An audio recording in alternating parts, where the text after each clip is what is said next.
Alright guys, in this problem we're going to go ahead and find the axis of symmetry and the vertex of the quadratic.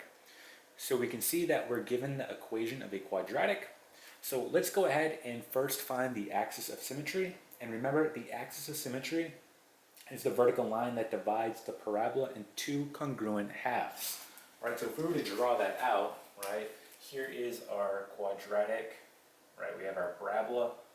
And our axis of symmetry, right, divides it into two congruent halves, right? So for the axis of symmetry, you're going to have x equals, right? It's a vertical line. Now, let's go ahead and talk about how we're going to find that. And there's an equation we can use to find the axis of symmetry.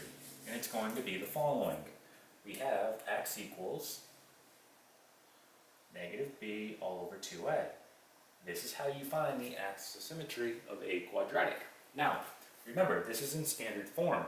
So remember how you write standard form when you're dealing with a quadratic. It's going to be the following.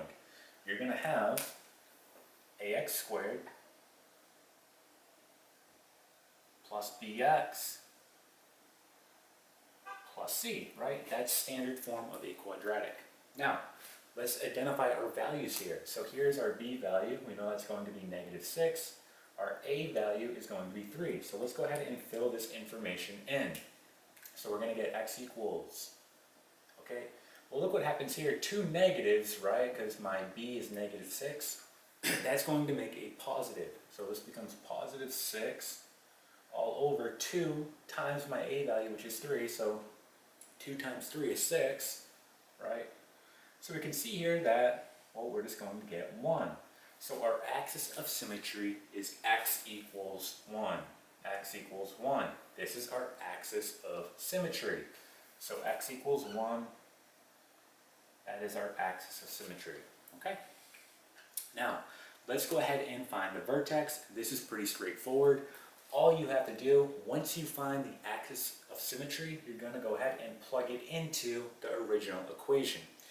Okay, because the axis of symmetry is simply the x value of your vertex. So again, if you were to draw out a quadratic, we have something like this, right? The vertex is going to occur here, and we're going to have an x and y value. Well, the x value is simply just going to be the axis of symmetry. So if we plug this value into the original equation, we can solve for y, and that's going to be the y value of our vertex, and then we'll have a point. Right? So we want to write this vertex as a point. So again, we're just going to take our axis of symmetry, plug it in wherever we see an x, and that will give us the y value of the vertex. So let's go ahead and do that. So again, we know that f of x is really just y, right? So when we plug this in, we're going to get the following. We get 3 times 1 squared, right, minus 6 times 1 minus 2, right? So let's just go ahead and do our order of operations. 1 squared is simply just 1. 1 times 3 is 3. Okay, negative 6 times 1, negative 6. And then minus 2. So let's do this out. 3 minus 6, we're going to get negative 3, right? Minus 2, or negative 5. Okay, so our vertex, we want to go ahead and write this as a point, is going to be the following. It's going to be 1, comma, negative 5. Okay, that is the point of our vertex. All right, and that is it. So that's how you find the axis of symmetry and vertex of a quadratic.